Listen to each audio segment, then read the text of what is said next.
catch up with us.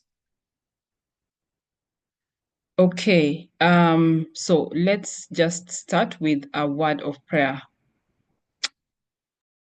Almighty God, I want to thank you so much for this day, for this evening that you've given to us, Lord. I want to thank you, Father, Lord, for thus far that you have brought us.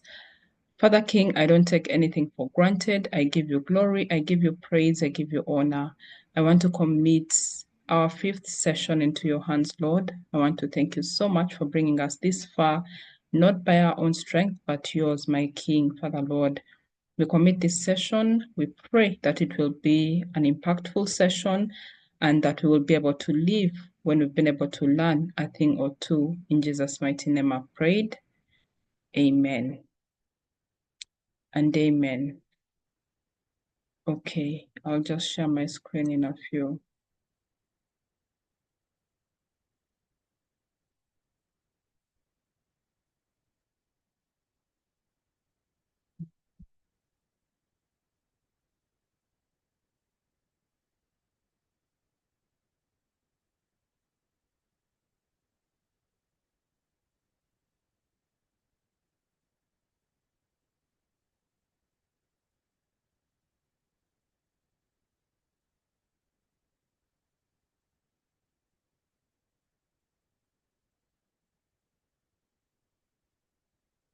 Oh,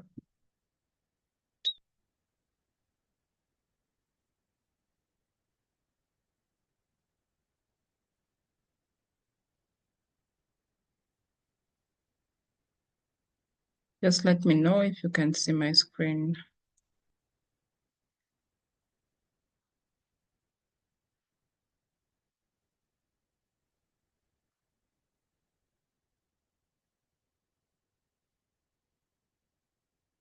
Are you guys able to see my screen?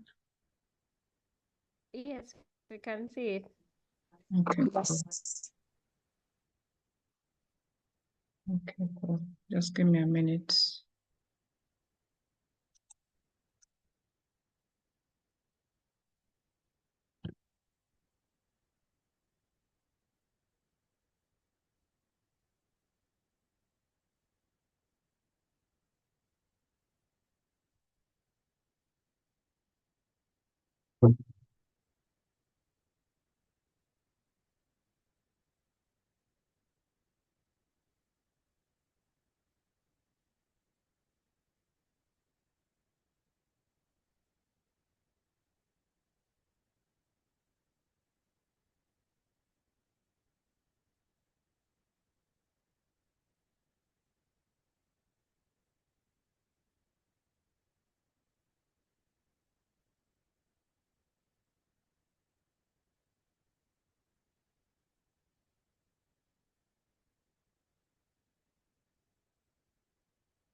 Okay, fine.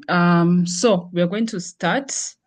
I guess the rest will find us on the way. So today's session is going to be a little bit different from the previous ones, since this is month 2, and in month 2 it's majorly related to building your brand, anything related to branding, personal branding. That's what we're going to be looking at in month 2. So it's going to be quite interactive. Yeah, so I'm going to, of course, need you guys to just feel free and share whenever that time comes in.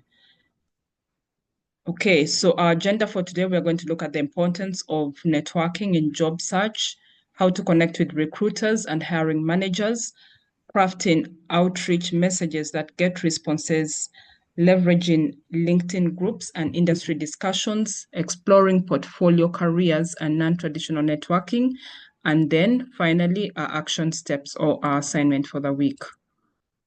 So before we go any further, Shamim, I'd love to request you to please read for us our pledge today.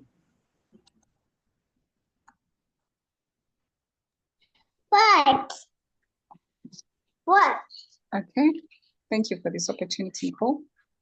We're here because we're ready for more clarity, more confidence, more opportunities.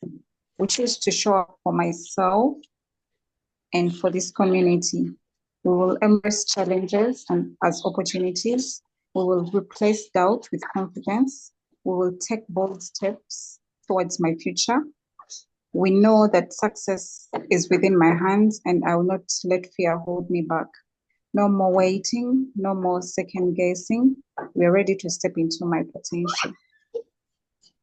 Thank you. Okay, thank you so much. Please drop for me, I commit if we're all on the same page. Just drop for me, I commit in the chat for me to know that we're all in the same page. Okay, thank you, Rachel. Okay, thank you, Shamim. Okay, so we are going to look at job search networking strategy.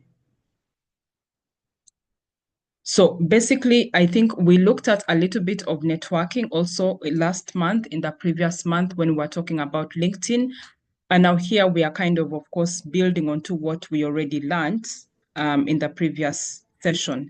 So networking is a key pillar of job searching and personal branding. So this session focuses mainly on how to strategically connect with recruiters and hiring managers on LinkedIn, craft personalized outreach messages that get responses, and leverage LinkedIn groups for visibility.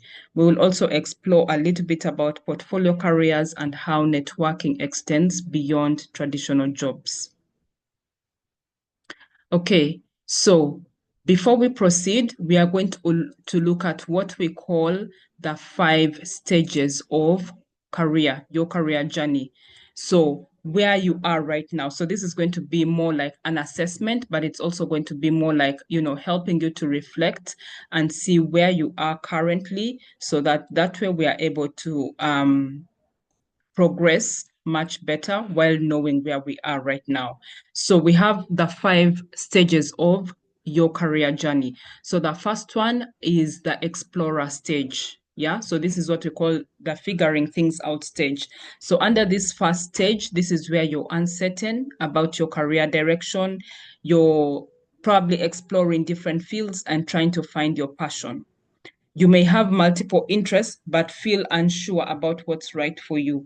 You're researching, networking, and testing the waters with different roles or skills. So basically anything, trying to figure out and see, okay, where do I align? Am I trying to transition? Am I trying to build in this current career that I'm in? That is what we call the explorer stage. So that falls under phase 1. Phase 2 is the climber. So under this stage, you're actively job searching and building experience. So under this stage, this is where you have a clear career direction and you're actively applying for jobs, networking, or gaining skills. So you're working on your CV, LinkedIn, and interview skills to land that right opportunity. You might even be facing rejections right now or challenges, but this is still continuing to keep you pushing forward in order for you to be able to get what exactly you're looking for. So anything related to, you taking that next step, you applying for jobs, you being very clear with the career path that you want to take, that all falls under the climber stage. Okay, and our next one is the builder. So what happens under the builder stage? So builder is where we have growing and advancing in your role. So let's say, for example, from the climber stage, you've now been able to land a job. So under here, you've landed a job and you're now working on building your credibility and expertise. So you're focused on career growth, taking on more responsibilities and positioning yourself for promotions. You may be feeling stagnant and thinking about the next move. So this is where you've already gotten a job, but you're trying to build your expertise and probably move on to the next role, maybe get a promotion or something. That falls under the builder stage. And then the fourth one is the pivoter. transitioning to a new role or industry. So here you're considering changing jobs, industries, or career paths. Maybe you've been in that current job now for quite some time, and now you just feel like, okay, it's time for me to change. Yeah. Anything related to transitioning, you might be feeling stuck where you are, unfulfilled, or looking for something more aligned with your passion and skills. You're networking, you're upskilling, and you're positioning yourself for a smooth transition. So all that effort that you're putting in under this stage is what we call the pivotal stage to help you transition to a new role. And then lastly, we have the established expert, which falls under the fifth stage. So here you're thriving and expanding your impact. So here you're confident in your career, building your personal brand and mentoring others. You're looking for leadership roles, speaking opportunities, or ways to give back. And you may be considering probably entrepreneurship, consulting, or a portfolio career. So this is where you've already gotten a job, and now you're trying to build your brand even more in a certain maybe path. You're trying to build your career ladder. So you're starting to look for opportunities that are going to help you build your credibility and become that go-to expert in your industry or in your field. So that falls under the established stage or the established expert. So in total, those are the 5 different career growth stages. So I want to throw the ball back to you. We have already looked at those different career stages, 5 of them. Which stage are you in currently? If you can just unmute for me and tell me. I want this session to be quite interactive from the previous ones. So I don't want to just rely on you texting in the chat, but I want you to just unmute yourself and tell us which stage are you in currently, as we have looked at those different 5 stages. I can go first. Sure. Yeah, hope you're able to hear me. Yes. All right. Personally, I think I'm in stage 1. At first, I used to think I fully established myself and I knew where I really wanted to be. But I think when I weigh things from what I have learned here, it seems like I'm in stage 1, trying to explore of my fit here, discovering basically which field I should really fit in. Because in this season, I've also seen myself. First of all, I want to be in the field of data management. For the little, okay, now it's like I'm tending more to the data management field. Though I don't know why, somehow, somewhere for this season, I've also found myself applying for said jobs of IT support. And so at a point, I don't know why I don't know, was it because maybe I was coming from a place of I am desperately looking for a job. So whatever was in the IT field and I knew I could do it, I would apply. But giving it a second thought, I'm not one who loves IT support because it's where I started from, but I think it was a field I really didn't like. So which kind of pushed me when I got an opportunity into the data field. I loved it. And I think I got passion for it. And I was like, I think I should now venture into it. Though from the skills audit, I discovered that where I want to be was I was like, say, qualifying in terms of the skills that I needed in that particular specialization I want to go for. Yes, so I think that's for me, explorer stage. Yeah. Okay, great. So now that you've identified the current stage that you're in, apart from the career audit, yeah, that was of course the first assignment. I want you to first give me an evaluation. How have you found month 1 entirely? How has month 1 been for you? And also, when we look at the previous session that we had, from the materials that you guys, I gave you guys access to in the classroom, especially from last week's assignment, because last week was meant now for you guys to start applying for jobs. However, even before starting to apply for jobs, the main task was to begin to look for fields that you're interested in, shortlist them in the application tracker, so that way you get to balance and see, okay, where do I lie more?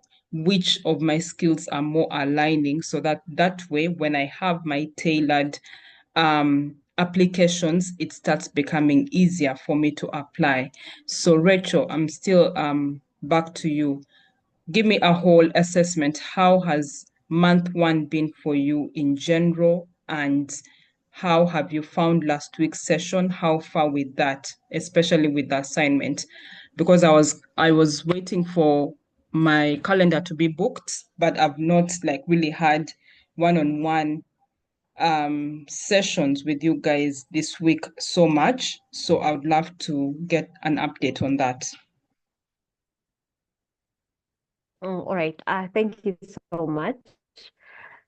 First of all, my main feedback for me, month one has been an eye-opener, and also it's been revealing all, say, the hard truth for me, you know. And it's also there are things I thought I really knew, but actually I didn't know. So with month one, so far what we have covered has really helped me step up my game with, of course, first of all, mindset. That one was really crucial for me also, because from where I was coming, I really had this negativity of, about job searching. That helped me to actually change how I was viewing things and how I was perceiving them to a brighter and a more positive side.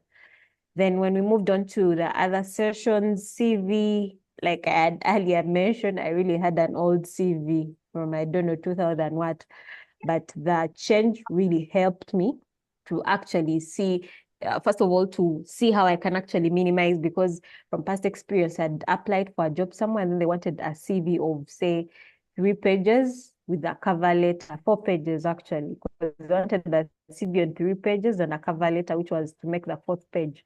And I remember that time I really struggled so much. But with that session, I was really able to actually know. And it also taught me that it's not about you writing the roles you've been doing or the duties you've been doing, but rather actually showing the employers what you're bringing on table, what you're bringing on skill. Like, this is what I was able to achieve. And so I expect probably when you employ me, this is what I'm bringing on that table. Yeah, that was also really very crucial for me, and I really learned a lot from that. Yeah. Then the LinkedIn session, that was also so powerful. I really had a different mindset about LinkedIn, but it helped me. And also along the week, I've been able to actually, when I get like say a keyword, I remember like last week, one of the keywords I remember was like, oh, data consultant. So I included that in my headline. So I'm on a stage of improving it more and more. Yes, but now I approach LinkedIn with a more positive mindset, and I look forward to actually even improving it much and much more better. Yeah. Then for last week's session, the reason was why actually it was also really very powerful, learning that you need to actually apply for what you're passionate about, something that fits. You have to have a strategy, where previously I was just applying for whatever I would get in my junk. I would apply for officer roles, something that I did passionately want to do because I had been there. But also I looked at it and I'm like, but now I've been in a leadership position of managerial. And then again, now I'm applying for an officer job. Not saying it's bad, but I think I needed a balance. It's like I was now stepping back down from being to now an IT officer with the roles I was applying, because probably if someone viewed the CV, it would really look awkward from a managerial position to an officer. That's what I thought through. But yeah, so this last week, I tried to actually look for a couple of jobs in the field where I really want to be. That's the data management field. Unfortunately, I really didn't see jobs, particular posts, until I think it was like yesterday. Yeah, I was able to, and I was hoping to actually work on that. Then I could probably book. Yeah. Then the rest of the roles I was really seeing, there were really support, which wasn't aligning with what I wanted, which in the end of it led me to not fully submit any appointment or any of the assignment fields for application, because whatever I was seeing in the IT field wasn't fitting what I wanted, because most of what I was seeing was really to do with support, IT officer, IT support. Yes. So yeah, but I look forward to this study. I'm hoping to work on it probably over the weekend, to utilize the weekend to just work and align my CV and the cover letter. Then I could probably send, to you for review. I think that's been for me. Yeah. Okay, great. Okay. I guess when we get to have a call session with you, yeah, I'll probably get to share with you also some opportunities that you can apply to within your field.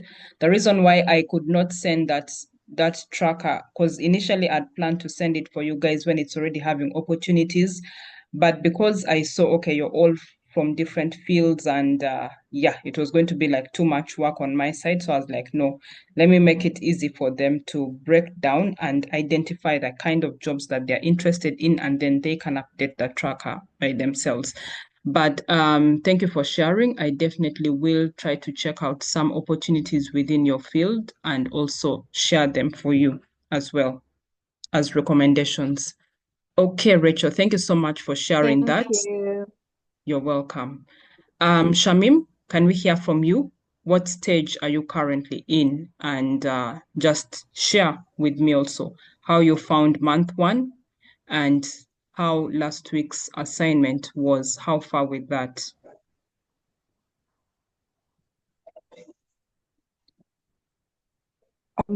Thank you, Nicole, for this opportunity.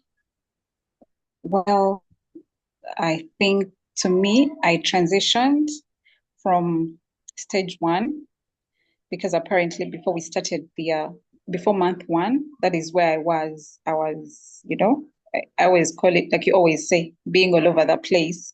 Mm. So I was all over the place. And after month one, I am now at stage two because I have been able to uh, work on my CV. I have been able to work on my LinkedIn. I always had this fear, like I didn't feel like I could express myself on LinkedIn. I always like had that fear of being seen because I'm an introvert. So, being out there and social media and all that. So to me, month one has really helped me climb, has really helped me leverage, as in it has really changed me. And so I am actually better, and I just wanted to share just a small tip that after updating my LinkedIn, I have a recruiter that reached out to me. Wow. Only that, Okay. I remember we actually discussed about the location. Thank you. Uh-huh. The only challenge is, remember the location. I put the US, so Yeah. they wanted me to be on site, and Uh, of course, definitely, I couldn't respond back because I did not want to waste their time. Because yeah, so I am really seeing, like I'm seeing light at the end of the tunnel. Only that I feel the fact that I'm reaching out for, remote jobs and all that. At some point this week, I've been feeling like I'm trying to catch the big fish. Like I am over, you know, I feel as if it's impossible. I feel like that is the feeling, and I've been trying to fight it and trying to recall the fixed mindset and the growth mindset, but it just wasn't working out for me. Yeah, so looking for those jobs and all that, and then I'm telling myself, will I fit in, because this is a whole new world. So like I have been really feeling a little down, And then after the session that we had with the CV, trust me, when I sent my CV, I thought I had nailed it.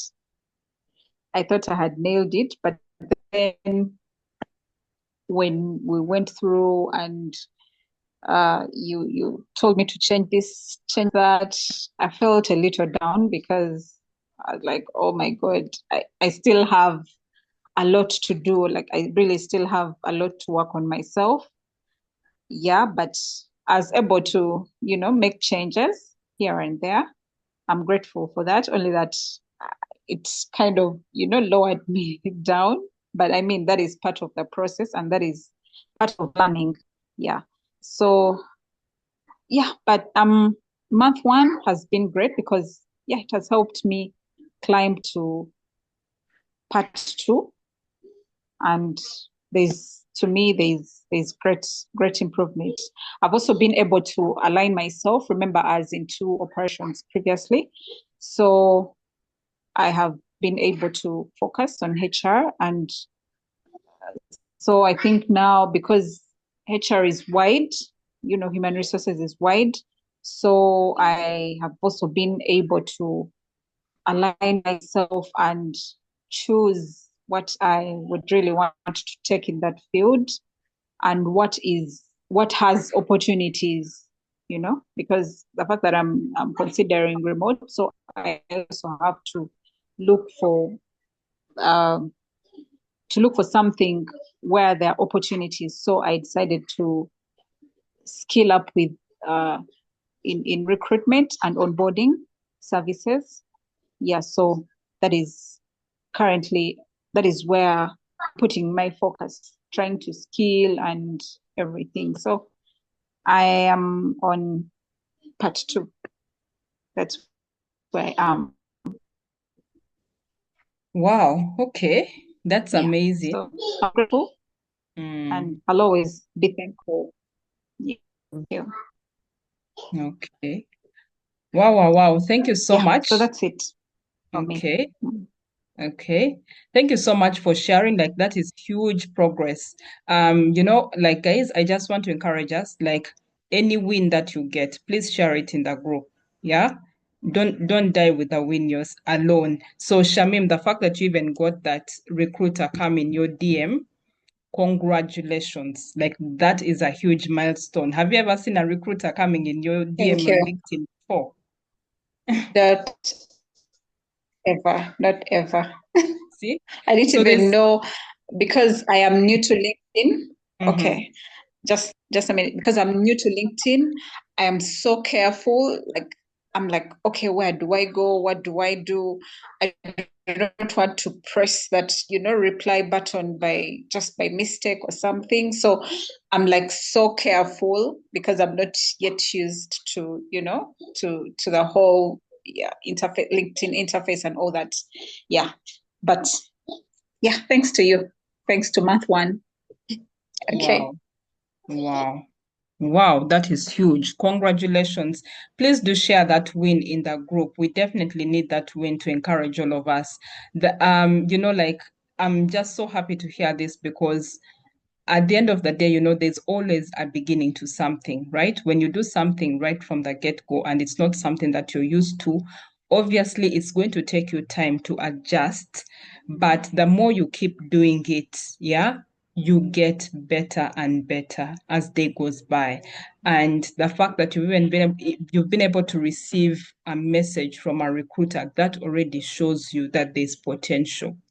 That is already showing you that, okay, you can actually get a job, Shamim. So I don't even want you to feel bad or to feel low and feel like, oh, okay, maybe I'm not good enough. How will I fit and all of that? No, we all learn from that job. There's nobody who knows everything 100%. All the different industries that I've worked at, I didn't know them. I also had fear. I was like, oh my God, will I manage? Will I do this? Will I meet the targets? But then, of course, when you enter there, before you know it, down the road, you've completed a month, you've completed 2 months, and you're doing it, you're already performing in that job. So there's always a beginning to something, but when you allow yourself to go through the process, because most times we always want the end results, but we forget that for you to get the end result, you still have to go through the process. And that process contains a lot of bumps. There's a lot of ups and downs in it, but that is all to make you a much better person, a much better individual. And at the end of the day, when you finally get that opportunity, you will be ready. So thank you so much for sharing. I encourage you to please share that win, and also go ahead and respond to that recruiter. So even if he's based in the US and the opportunity is on site, still respond whether you're taking it or not. Why? Because when you start responding to these recruiter messages, then you end up signaling to LinkedIn that, yeah, this person is actively applying in the job market. And so the algorithm will start pushing your profile to more recruiters out there who will start reaching out to you. So that's a tip that I'm giving you. Respond to them, regardless of whether you're taking it or not, because it helps to push your profile to more searches for more recruiters. Okay, so do I tell them that I'm not on site, or how do I? Yes, yes. Kindly just give me a brief of. Just go ahead and respond. Of course, tell them the truth, because obviously you're not in the US, and obviously you're not able to take the opportunity. So you can maybe give them an option of, if there's an option of them taking you remotely worldwide, then yes, you can just give them that option. But the main thing that I'm encouraging is to still just respond to the message, because LinkedIn always tends to track people who respond to recruiter messages, regardless of whether they are taking up the opportunity or not.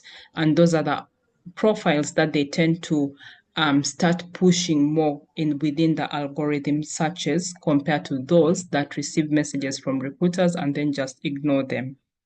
Yeah. So go ahead and respond.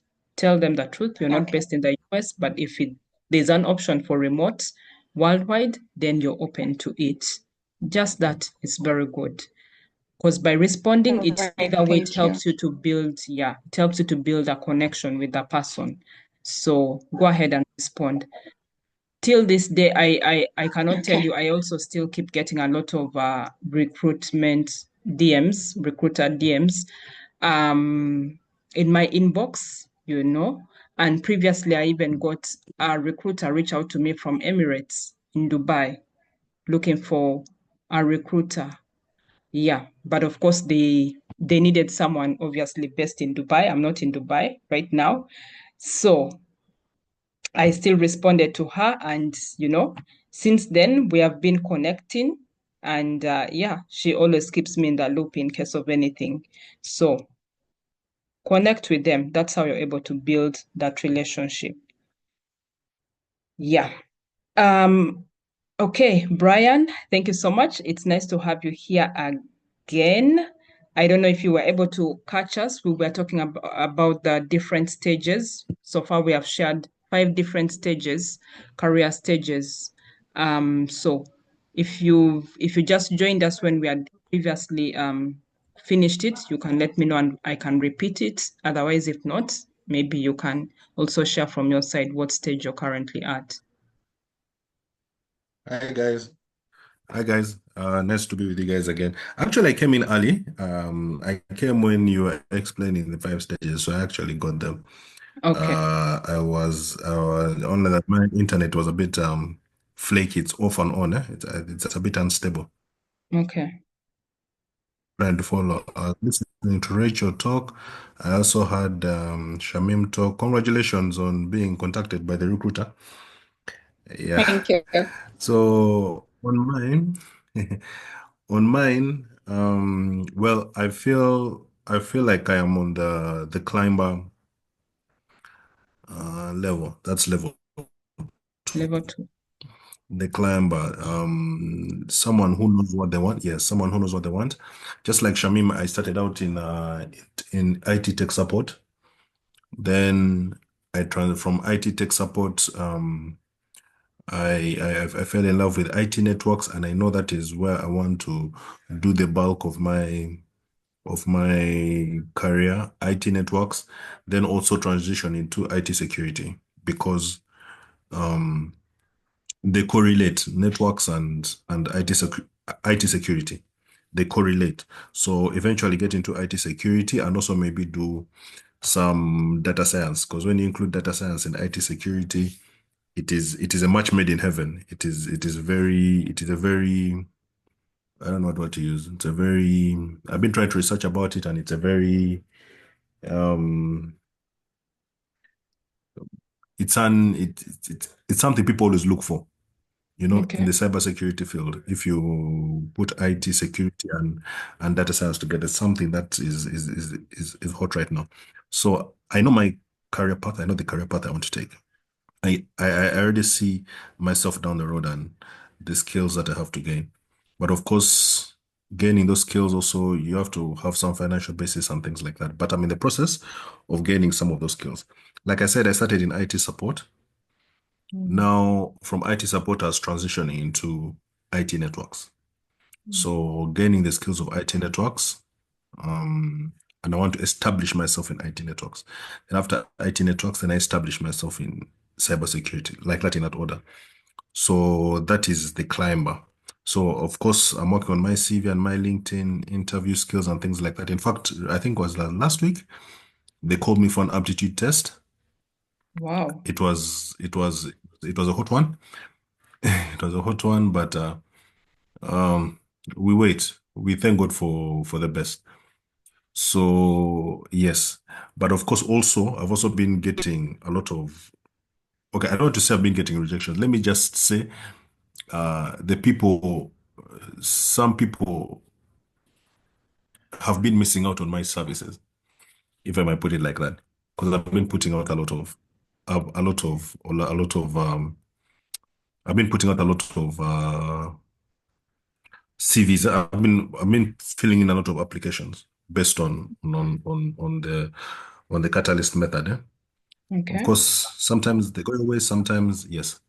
So I've been getting also various responses and things like that, but we thank God for the best. But overall, I see some progress. I see, in fact, not even some, I see a lot of progress. I feel a little bit more polished in the way I approach some of these jobs. I'm not all over the place the way I used to be before. My LinkedIn profile, like remember I told you I hadn't done my LinkedIn in over 10 years. And I didn't even have my LinkedIn password. I didn't even know my LinkedIn password. So I have to start it afresh. So I'm just building now a new LinkedIn, but I've been trying to see if I could access my old LinkedIn, and I'm kind of struggling to get it back, but I know I'll get it back, you know. The email that I used to use on it is not the email that I use now. I think the time when I used my LinkedIn, the time I created my LinkedIn, I was using a Yahoo email, and I transitioned to Gmail. So getting it back is a little bit, you know how those things be. It's a little bit tight. So I have to get back that email, then from that email, then get back the LinkedIn, then things like that. Yeah. So I'm still in that mix of traveling. Yeah. But like I said, we continue. That time, I think that time when we had I think a one-on-one with you about the CV, I made changes. I made changes. I put them also through again through the job scan ATS, the ATS, the job scan ATS thing, and I was still getting quite a low score, but I think also that was based on the job description that I put, because it's fitting for every job position. Like based on job Yeah. position, job description, you again edit your CV, then you put it in, then it matches for you and gives you a score and things like that. So so sometimes you check it's high, sometimes you check it's low, you know. But I also know also it's based on the job description. But like I said, we keep reviewing it every time, because every time I keep reviewing it, you get an idea, you put in something, you remove something, and things like that. But at least I thank God I'm not all over the place like I used to be before. So that is some progress. The last week's assignment, I haven't yet done it because, like I said, I'm still trying to figure out my LinkedIn in itself. I still don't have my login. And if all fails, then I just have to start one from scratch again. I'm just have to start one from scratch again because before, at least based on my old at that time in when I opened my LinkedIn, based on the what they call it, that was around 2012. Yes, that was around 2012, 2013 when I opened my LinkedIn. Of course, my job description at that time was totally different. You understand? Even the things I put inside, most of the experience I put inside were more of that experience you get from school. Like when they involve you in projects, when they involve you in some of these seminars, those things, huh? Those small experiences. And I had managed to build a small base at that time before I let it go.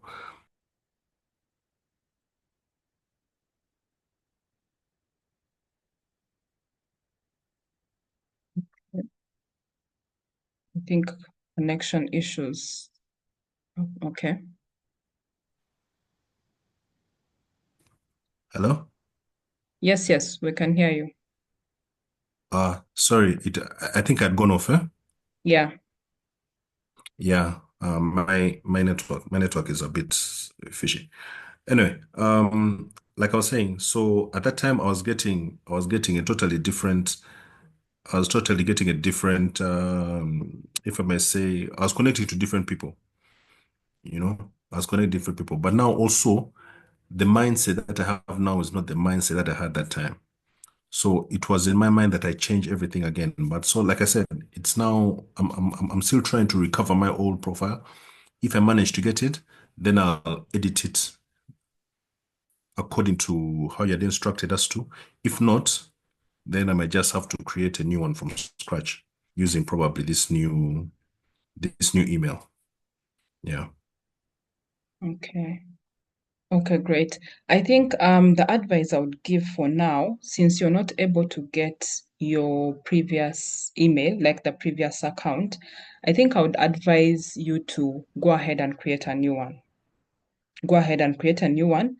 It will not really take you that much of time as long as you already have your CV, because the beauty again about working on your LinkedIn profile is basically as long as your CV is edited and it's polished and all of that, you just have to copy paste whatever is on your CV, just transfer it to the LinkedIn profile. And then, of course, as time keeps going by, you'll keep adding more and more other things as you go. The reason why I'm advising that is because now for you who is in IT, a lot of the times, even when you apply for jobs, recruiters will always want to see your LinkedIn profile as much as you're submitting the CV, but they'll want to see the LinkedIn profile. They'll want to see, because LinkedIn again is more like your portfolio CV, right? And then also, if you have now like that work that you're doing with your clients, website design, and all of that, if you also have that portfolio, I don't know which website you use, but one of the platforms, of course, I would advise if you have GitHub, yeah. There are other different IT websites. I think there's Mainstack, there's GitHub. Those are some of the few that I know. You need to start showcasing your work there, because a lot of the times these people also want to see your projects. So apart from you mentioning it also in your CV, they'll need to see the proof. So where are they going to find the proof? They'll find the proof on your LinkedIn profile. They look for the proof on those platforms like GitHub and whatnot.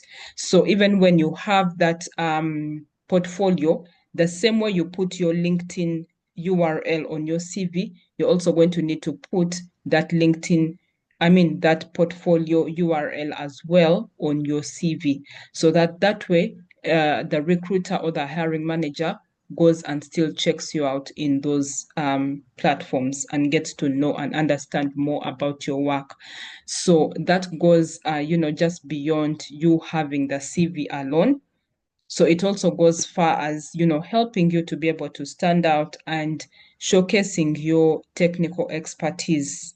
Because a lot of the times also, before some of these managers or of these companies recruit you, they may want to see your work. So if they do not see that work, then that can also be one of the reasons to affect you from being recruited.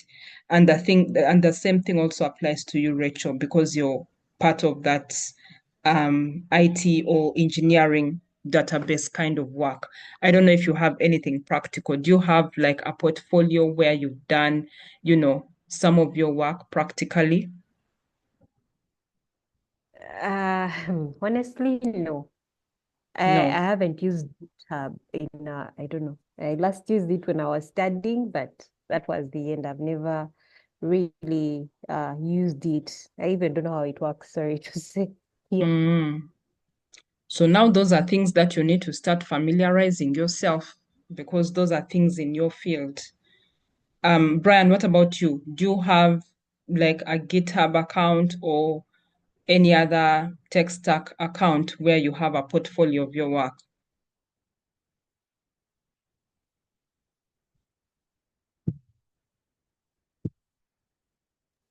Hello? No, familiar with it. I'm very familiar with it. Yes, I didn't get you there. Hello? Can you hear me? Yes, now I can hear you. No, no, no, no. I don't have an active GitHub account. Mm, I'm very familiar. okay. Yeah. So those are websites that you want to consider, you who is in IT, because a lot of the times these people also want to see your work.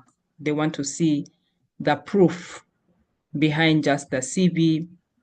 So for your case, I would advise for now, if you're not able to get access to your old LinkedIn account, just go ahead and create a new one. Go ahead and create a new one. You'll keep building it as time goes by, but also visit some of these other websites, whether it's GitHub, um, I don't know, there's Hubstack. There are some of them, I'm forgetting the names, but do that. Do that. The reason why I'm recommending for you guys, especially in the IT field, is because these are places also recruiters, hiring managers will want to see of your work. And personally, I've also done that. A lot of the IT talent that I've recruited before, we've asked them to showcase their work. So again, if you don't have, something of that, your own portfolio where you've created, that again becomes also another challenge, which can also be one of the reasons to hinder you during the interview process. So I would advise you to, keep that in mind as well. Yeah. And also, when you get to work on your LinkedIn profile, Brian, um, most definitely we will have a one-on-one call, because at least when I get to have these one-on-one call sessions with you guys, it kind of also helps a lot in terms of, there are certain things I may not be able to explain again to you personally when we have the class. Yeah. But when we have those one-on-one calls, it's easier for me to explain for you. So since you already have, those clients that you work with behind the scenes also, that can be able to help you build that portfolio on LinkedIn. So the beauty with LinkedIn right now, LinkedIn is not just a platform for you to get jobs, but it's also a platform for you to set yourself up as a business, as a consultant. So you get to advertise your services, and whoever wants your services can be able to reach out to you. Personally, I've been able to not only get jobs from LinkedIn, but I've also been able to get clients for my business as well from LinkedIn. So you get to benefit from it two-way. So it doesn't limit you. Yeah. Okay. Thank you so much for sharing, everyone.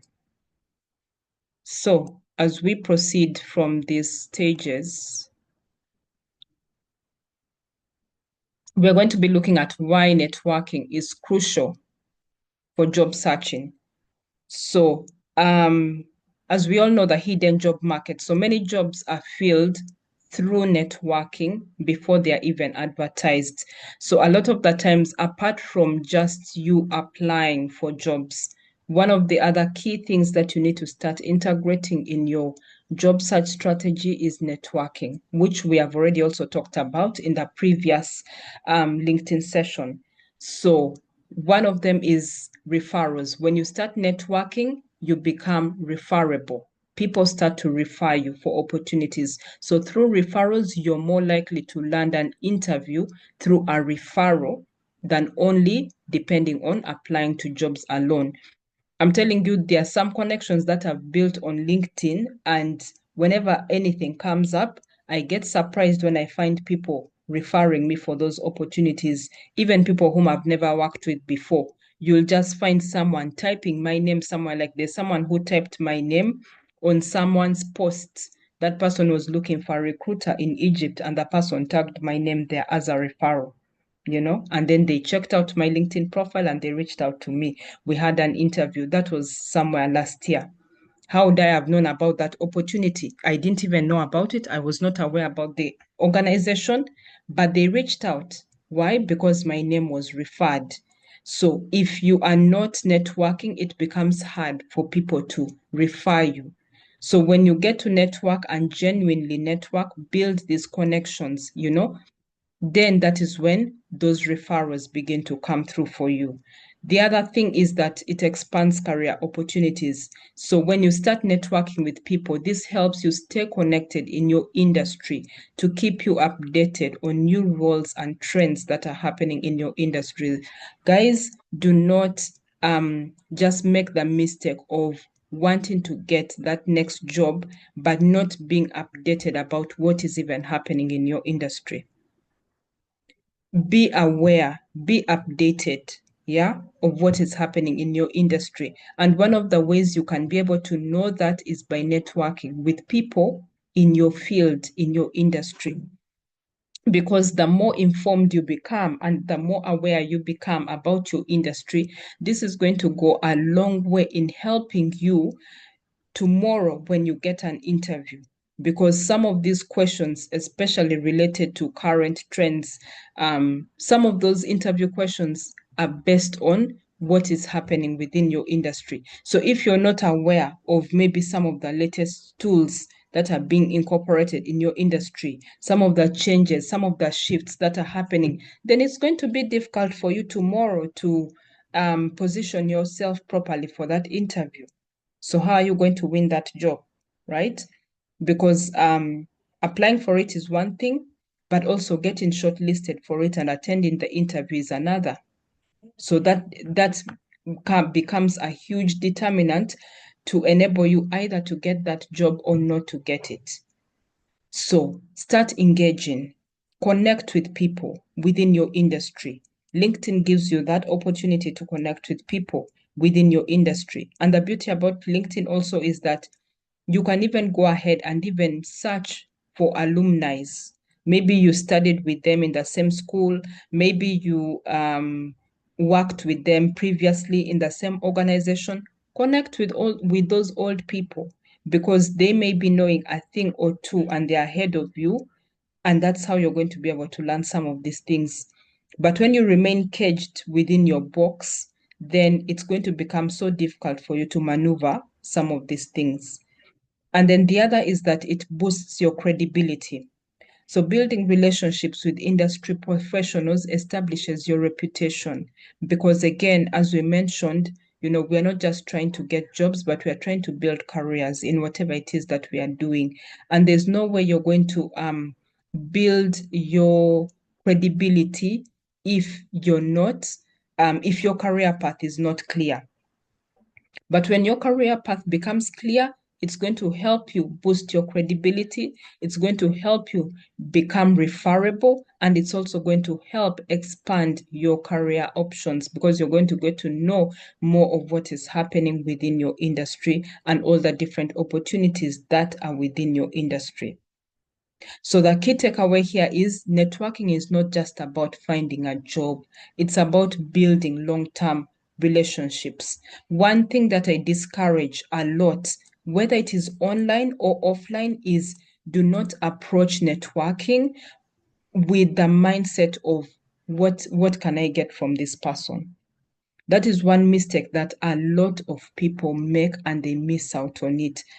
I remember even previously during my recruitment days, and even up to today, some people still come in my inbox and they're like, Madam, please, I'm looking for a job. Can you connect me? Like, I want this job and all of that. Do not approach the networking market with that type of mindset, because people smell it right from the get-go. They smell it. The moment you tell them you're looking for a job, someone is most likely going to run away from you, or they'll not even respond to you. Why? Because you've already showed them what is in it for you. So that person ends up feeling like, oh, okay, I'm being used, but you've not even bothered to check up on me. Maybe, okay, how are you? How are things in your industry? Do you mind sharing, like building that genuine connection? When you focus more on your gain, what you want to gain out of it, at the end of the day, they will smell it and they'll run away from you. But when you approach it with a mindset of, okay, you're not just looking at getting that next job, but you're looking at actually forming an actual relationship with this person, then that is going to help you become even more memorable in that person's mind.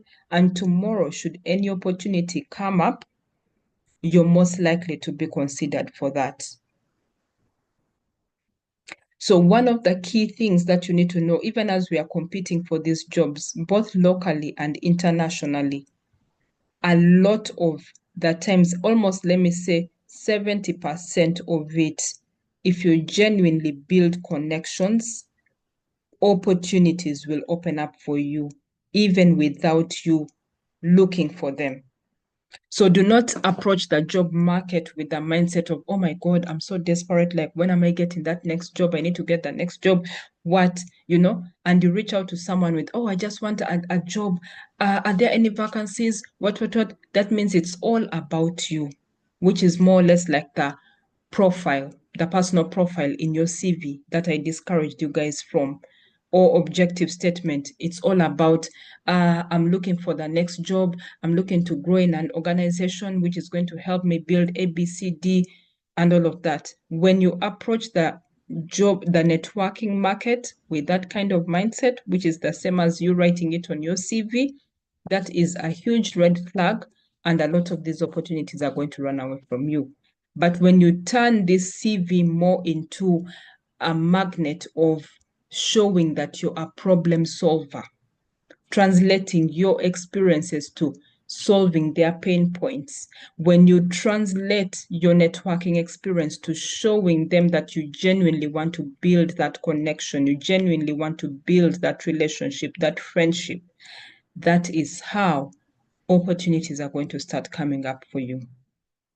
So I hope that point is clear. In case if anyone has anything to add on, feel free to unmute, or if you have a question, feel free to stop me at any time or type it in the chat. Okay, so how to network with recruiters and hiring managers on LinkedIn the right way. The first one is finding the right contacts. So when you come to LinkedIn, for example, use the search bar. So here, for example, industry recruiter. So here I typed engineer recruiter. Yeah. So when you look at some of these people, some of the profiles that come down here, it's going to bring for you people within the engineering domain. So one thing that you need to know about recruitment right now has expanded. It's not, those days it used to be just generally HR, but nowadays HR has transitioned. We now have what we call, HR now is almost like on its own department, but we have now HR business managers, we have HR generalists, we have HR specialists, we have talent acquisition specialists, we have recruiters, we have talent sourcers. So that is how the field of HR has really widened and expanded. So if you're looking to connect with maybe, let's say, for example, a recruiter, and maybe your field is in engineering, probably, or data science, you can come and just type in this LinkedIn search bar, maybe data science recruiter, and then you filter it by location.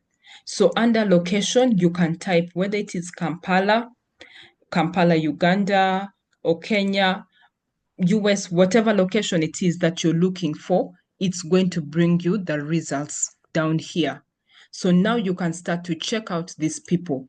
Depending on the kind of industry, of course, you already did your skill audits, So when you break down and you get to know, Rachel, what career you want to transition in, start now looking for recruiters within that specific niche that you're trying to transition in data science. You'll find them in LinkedIn. So when you get them, reach out, send them to them, make sure that you send them personalized messages. One of the other mistakes that a lot of people make is they send generic messages. For example, now like here, people like to send things like, I'd like to add you to my network, or I'd love to connect with you. No one in this day, age, and era responds to those kind of messages. Why? Because it's too generic. So the best approach is to personalize your request. Hi, maybe put the recruiter's name. If the recruiter is called Benjamin, you're like, hi, Benjamin, I noticed you specialize in hiring for this kind of roles.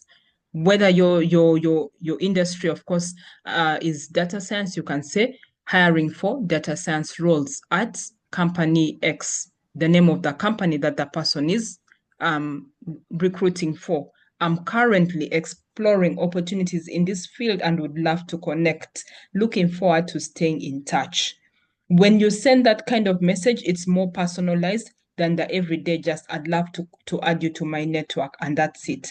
That is too generic.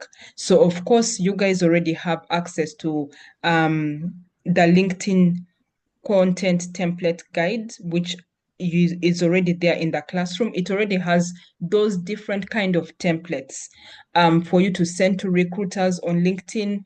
It has the follow-up templates, and it also even has, emails when you've been shortlisted for an interview. How do you craft the follow-up email? How do you craft the thank you email? All that is already there. So utilize all these resources that I'm giving to you guys, because when you use them, then they help to make your work easier. You do not have to again start thinking of how to send these messages to these people. So go utilize that content template, pick out the template that you want to use, the message that you want to use, depending on who you're looking to connect with, and just customize it with a person's name and then send it to them. Someone is more likely to respond to your message than someone who is just being generic. Right now, personally, anyone who sends me messages that are too generic, I don't bother responding. I blue tick you. And I have so many messages right now in my inbox on LinkedIn of people I've not bothered responding, even though their profiles are good. Why? Because there's no sign of effort in their messages. So no one wants to feel too generalized. People want to feel that, okay, you've spoken to them, you've taken that time to actually initiate that message. And again, also another beauty about LinkedIn is you can even go ahead and connect with CEOs. It does not only have to end with hiring managers. Connect with CEOs, connect with the hiring managers, the supervisors, because all these people are there on LinkedIn. It's just a matter of you searching for them and then start building those kind of relationships. There's a story that a friend of mine told me previously.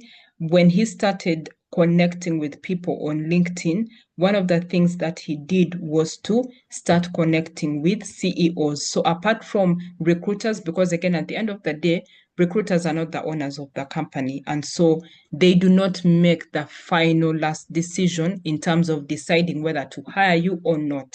That last decision will always be made by the big person, the big boss, right? So this person went ahead and started connecting with CEOs of different companies that he was interested in working with.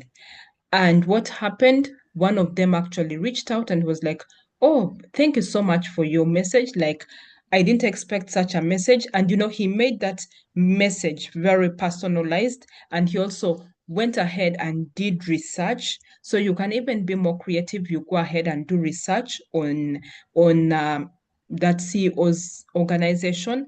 And then when you see maybe a pain point, something that they have not improved on their end, maybe their website is not okay, probably you've noticed, yes, maybe their articles, for example, the blog posts are not good enough and all of that, write to them a message. It's more or less like a pitch message, and you're like, "Oh, hi, I love the work that you do. I'm a fan of your organization, and I noticed that your company is facing a challenge in this kind of department, and so I just came up with a solution. Here is my folder in case if you'd love to check it out on how I can be able to solve ABCD problem for your organization."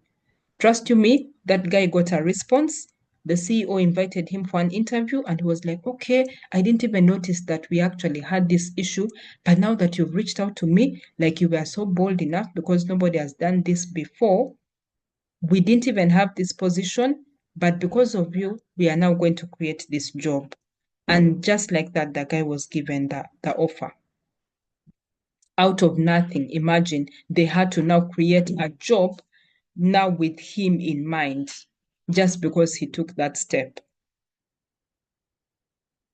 So why am I sharing this? This is to show you guys that you do not have to limit yourself only with applying for jobs. There are so many ways to kill the same rat with different stones. You just need to be flexible on the options.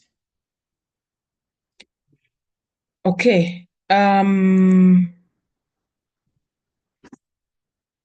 The other option is to follow up without being pushy. So for example, if you've sent for them this customized message, if they accept, then follow up a polite reminder message. That can be maybe like after, I don't know, 2, 3, 4 days, start engaging on their posts, comments, and share insights.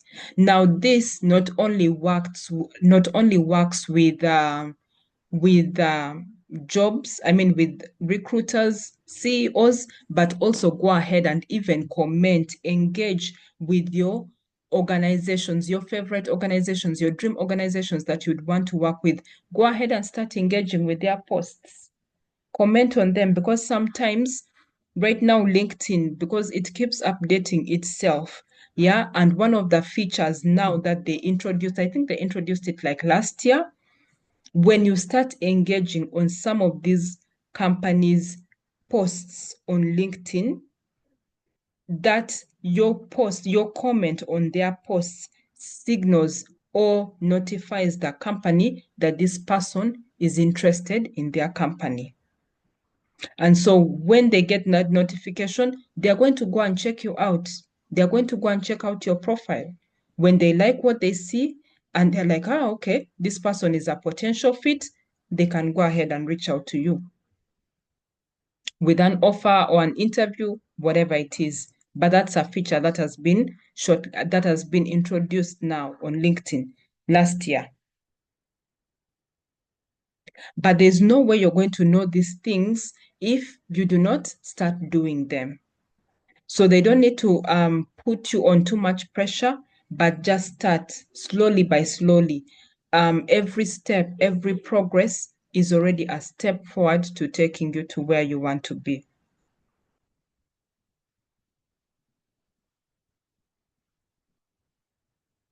Okay. The other option is crafting personalized outreach messages that get responses. So again, you guys already have that LinkedIn content guide that I already shared with you last week. So utilize it, because it has different kinds of templates that you can use to customize. So elements of an effective outreach message is number one, greet them by name. This shows respect and effort. "Hi, Mike." "Hello, Rachel." "Hi, John. How are you doing?" it kind of sets the tone to the rest of your message. And then mention a common interest or mutual connection. This helps to build rapport. For example, oh, I noticed, or I loved your post about ABCD, where you were talking about ABCD, and that's something that truly resonates with me as well. By doing that, you're already building rapport because you're aligning yourself with them. And then next point is to state your intent clearly. No vague requests. Be very clear in your message. What is the intention of your message? And finally, end it with a call to action. Make it easy for them to respond. So that call to action may be, are you open maybe for a virtual coffee chat? Would you be, open for a physical meetup to talk more about ABCD? Always end with a call to action so that they know what next step they are supposed to do. So an example can be, hi, Dash, I came across your profile while researching opportunities in Dash industry, whatever your industry is, you put it there. I admire companies' work, the company where that recruiter is working from. Put it there, and I would love to hear your insights on what you look for in candidates. Would you be open to a quick chat? You see, now this one is a very, very good message. So instead of again reaching out to recruiters with, oh, maybe I would love to, maybe here's my CV, if you can share it with your boss or what, reach out to them with the angle of wanting to know more insights about the company or about maybe a certain role you've identified in their organization. You'd love to know more insights about that. So that one is going to be advantageous for you in a sense that you're going to now start learning more things, the behind the scenes of how that company operates, and tomorrow you're able to use that to your advantage when it comes to crafting your CV, your cover letter, and even your interview, because now you'll have an upper hand of preparing yourself accordingly because you know what to expect. Personally, this is something that I did last year when one of those recruiters reached out to me from Emirates for that HR role.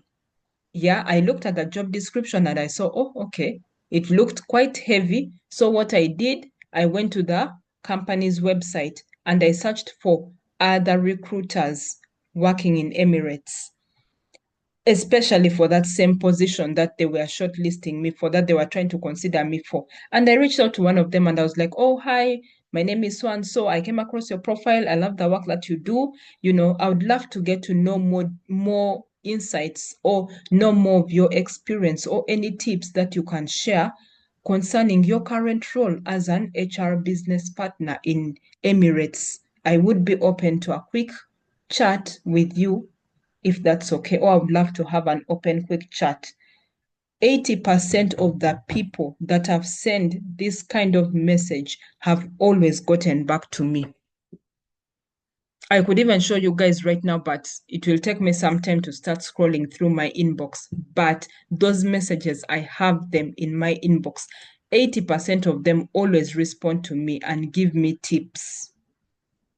So that already helps me to pick insider information in that organization, how they work, what they are looking for, and it helps me know more details about that role, what to expect. So tomorrow, it now helps you to make your CV much more better and more aligned to that job. And it will also better prepare you for the interview as well. Am I making sense? Are we on the same page?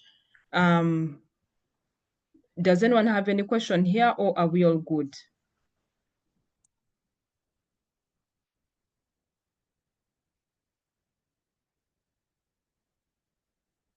Yeah, Rachel, Shamim, Brian, are we good here? Do you have any question? I get you.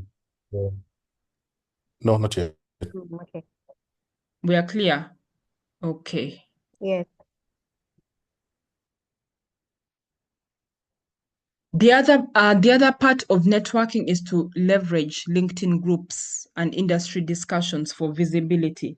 Just like one of the other platforms that has got a lot of groups is Facebook. Facebook also has got a lot of job groups, which is the same thing as well with LinkedIn. So when you now have your profile there, start looking for those active LinkedIn groups in your industry. For example, you can go to the search bar and you search for maybe data science groups in Uganda or HR groups in Uganda or whatever location it is that you want to search for. It's going to bring down for you.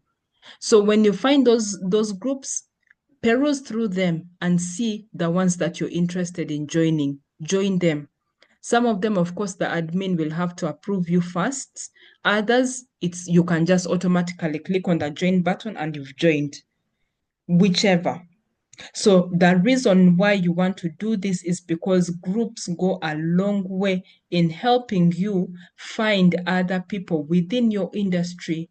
And from now, the information that they are even sharing in those groups, it will start helping you to become and start getting information that is happening in your industry.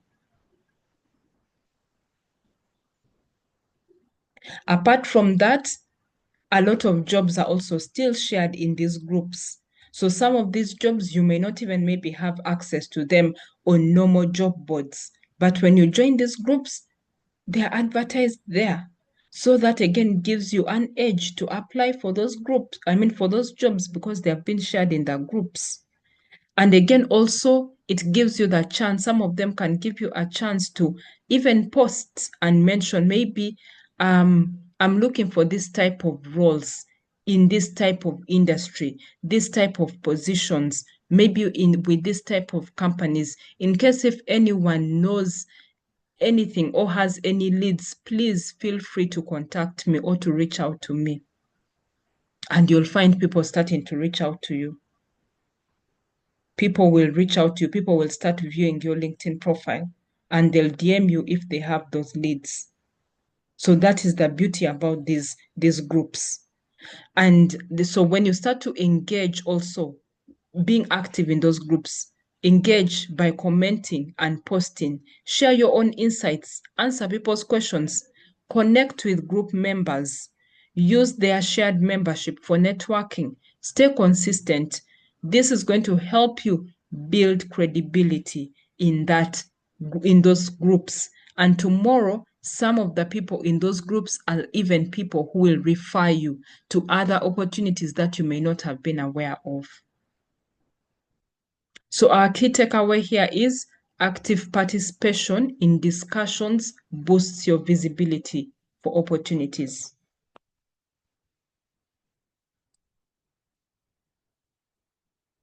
Okay, so the next one here, I want us to look at briefly exploring portfolio careers and networking beyond traditional jobs.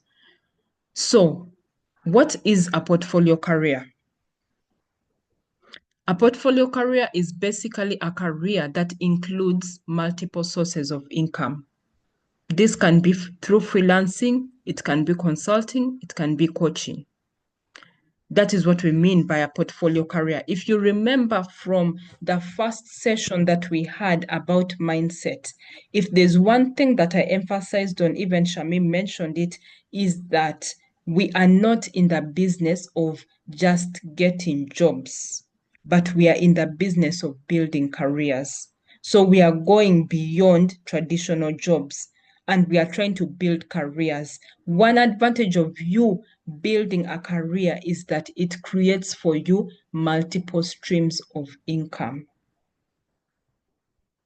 For example, I'll give an example. Within my field, I started by, of course, doing so many different things.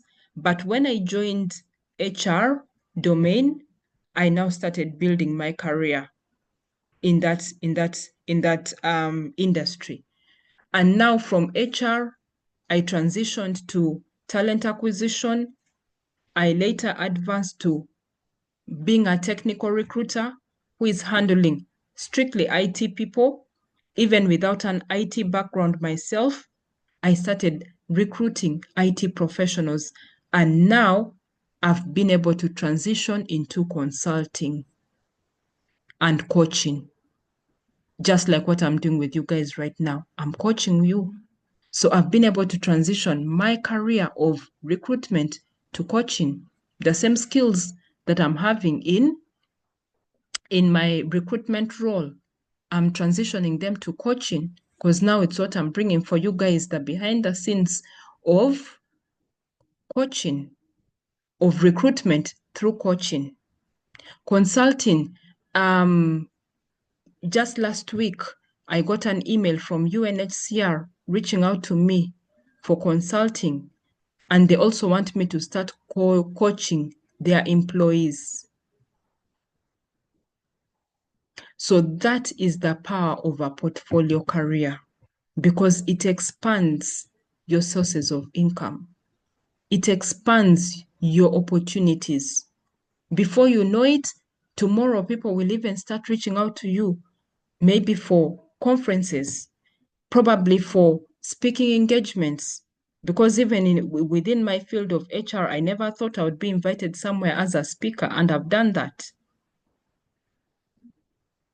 So it starts expanding you in different angles you never thought you'd imagine.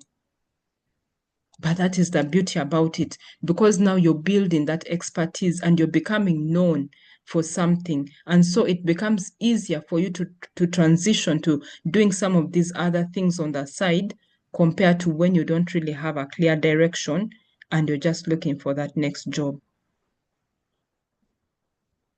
One disadvantage of just settling for a job is that it will keep you there for years, and it will be hard for you to transition.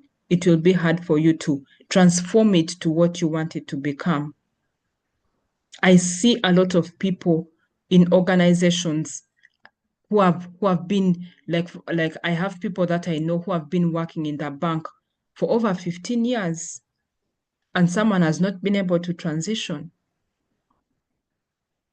One of my former workmates was, imagine, an HR assistant for 15 years. I said, what? Without even any promotion, you can imagine. I told myself that will never be me, and I don't want that to be me. I have to shape the trajectory of my career. So I've not been in any job where I have spent more than 5 years in the same position. No.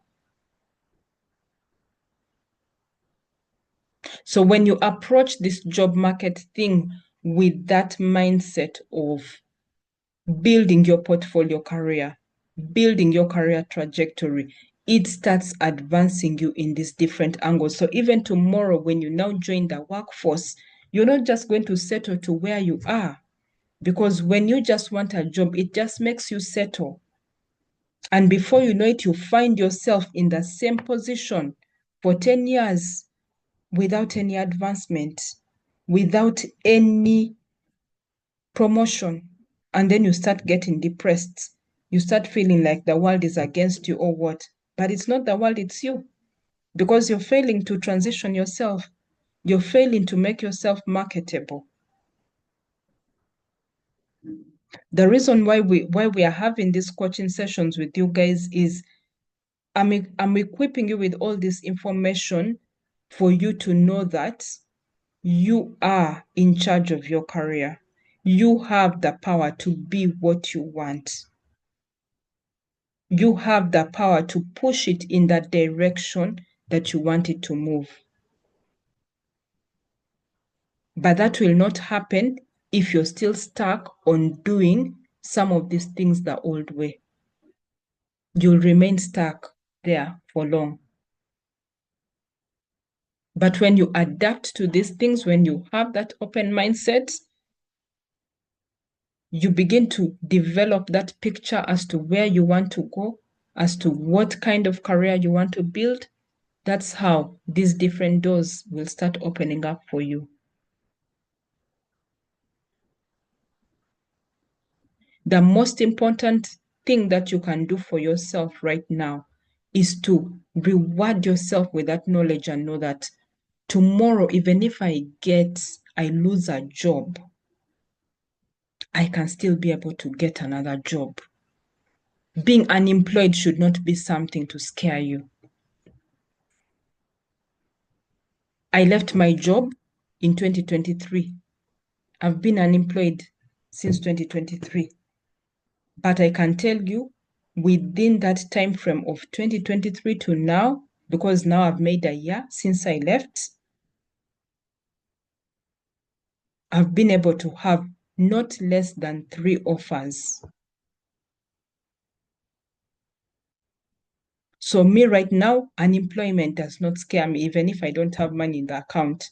Why? Because I know with the knowledge I have, I can be able to use that to transition and make myself be whatever it is that I want to be. So that is the beauty about having a career. Build your portfolio so that tomorrow, when things happen, things come and crush you down, you're still able to stand and maneuver even during that dark time. I hope I'm making sense. I don't want to sound like I'm preaching, but yeah.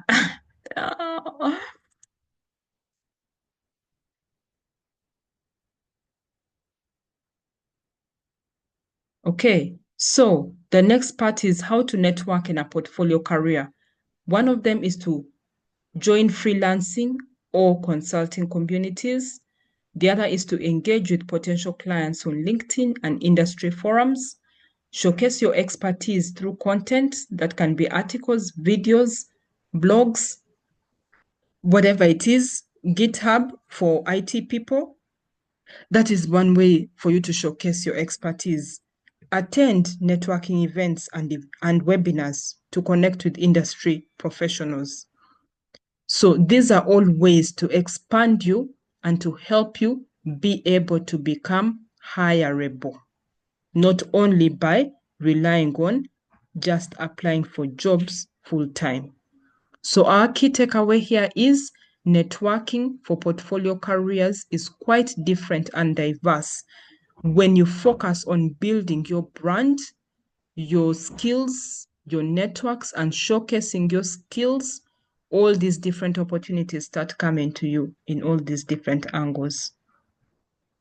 But when you're only focused on just getting that next job and you don't really have any clear direction, then it's going to be difficult for you to maneuver the job market. Okay, so we finally come to an end of our session today. So our assignment here is, of course, for people who already have LinkedIn profiles, send 2 recruiter connection requests with a personalized message. Brian, I know you still don't yet have a LinkedIn profile, but this is, of course, one of the things that you'll need to do once you've created that LinkedIn profile. And then the other step is to engage in at least one LinkedIn group discussion relevant to your industry. Research at least one portfolio career path, whether it's freelancing, consulting, coaching, etc., whichever, and how networking plays a role in it. You start networking within that career path. So the final key takeaway is networking is not just a one-time effort, it's an ongoing strategy for career success. When you start implementing these steps today to build, you'll be able to build meaningful professional relationships. So these things are not to scare you. I know right now it might seem a lot, but everything starts with a step. Everything starts from somewhere, one step at a time. I did not just start doing these things just yesterday for me to reach here. No, it has taken me years. It has taken me years. I started way back without even knowing what to do. I didn't have any hand to hold me or to support me or to guide me in maneuvering some of these things. No. But here you are. At least you have someone who is telling you some of these things. So start. And before you know it, you'll be able to start seeing the progress. The results will come in, and you'll be so glad and happy with yourself. So that was it for our session today. Yeah. So unless if someone has any Q&A, any question, anything to ask, or any insights of how you found today's session, please feel free to share.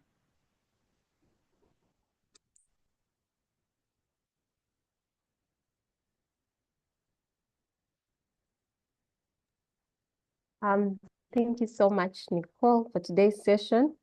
I think for me, one thing that has been a highlight for me today is actually knowing that networking is not about finding a job, but building a long-term professional relationship. And I think I have witnessed it over a time that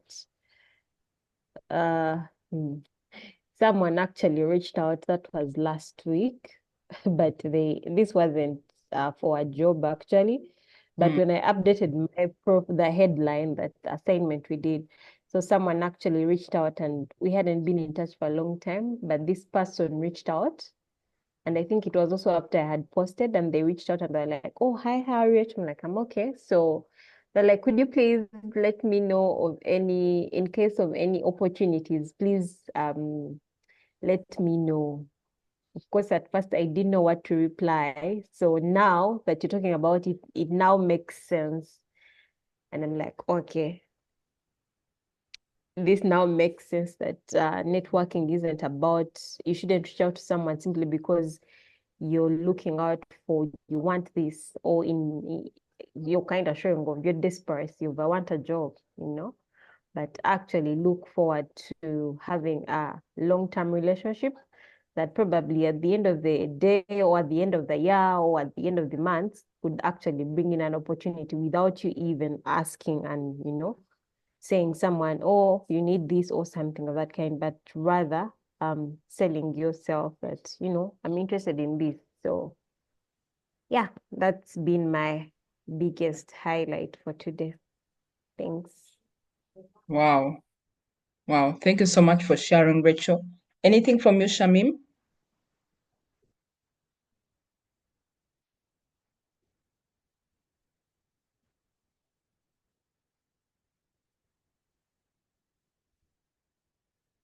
Shamim, are you there?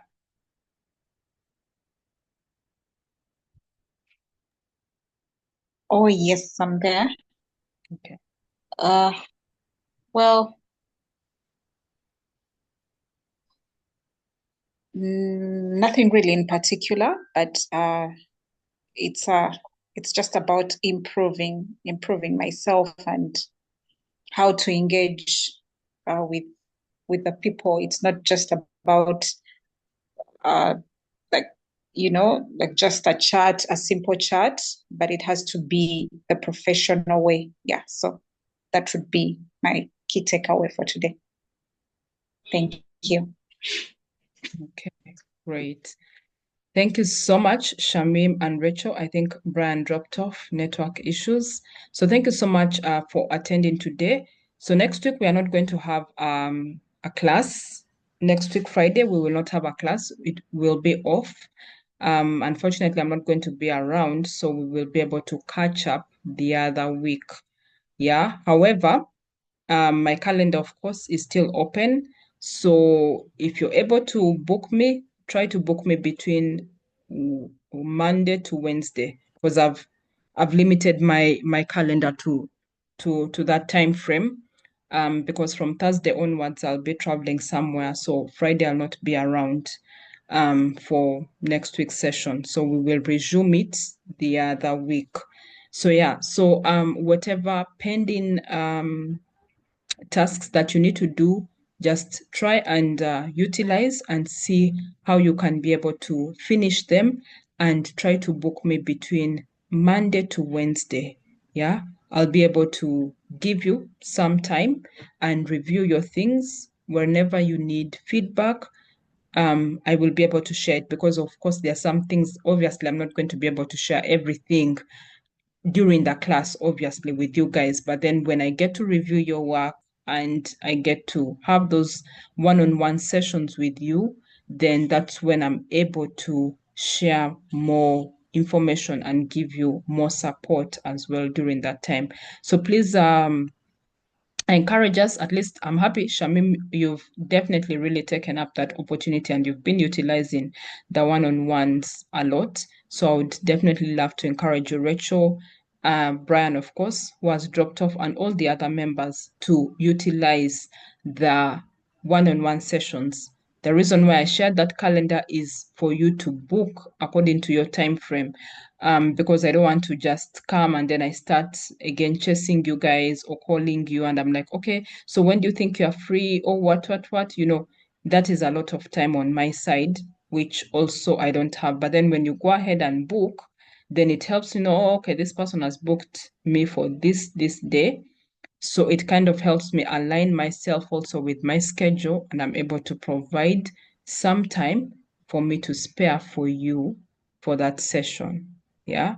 So please don't die on your own. And also the other thing that I also want to encourage us is to please ensure that you know, any updates you get, guys, any updates, like I'm so happy to hear some of these updates that you've gotten. So whether, even if it's a rejection email, whatever it is, just share in the group, you know, or DM me, but share, because this helps to also encourage the other people. I know, and I totally understand that the job market is really frustrating. It's overwhelming, especially even when, you know, things stop going your way or you start feeling discouraged, you start feeling like you're not good enough. Sometimes those rejections, of course, they affect us, but I want you to know that it's part of the process. It's part of the journey. You can never get to your destination before going through that process. You need to pass through the road to get there. So all this is to help make you a better person and to shape you, so that when that time finally comes, you're now much more better and more stronger and more ready for it, both mentally, physically, psychologically, everything. You're ready for it. So any wins, any progress, any updates you guys get, please share, because this way it also helps me to know, okay, so this is how far we are moving on with the class. But when you don't share, then I start thinking, okay, am I making progress for these guys? Is there impact? Is there value? You know, so that feedback helps a lot. So I just want to encourage you guys for that. Yeah. So otherwise, thank you so much. I really appreciate. So today's assignment, of course, is not really that much, but it's just now for you to go back to LinkedIn, connect with those recruiters, connect with, you know, whoever you come across, whether it's your alumni, someone in your next position that you'd want to join, connect with them. Whether it's a CEO, just connect. Whether you get a response or you don't, it's fine, but start from somewhere. With time, that effort will definitely be rewarded. Yeah. So that was it. In case if there's nothing else more to add on, then I want to wish you both a lovely evening. Take care. And until we meet the other week, but still during next week, just feel free to book me between Monday to Wednesday, max, and I can still be able to give you my time before our next class. Yeah. So thank you and have a lovely evening. Thank you. Okay. Okay, thank you so much. You're welcome. Take care. You too.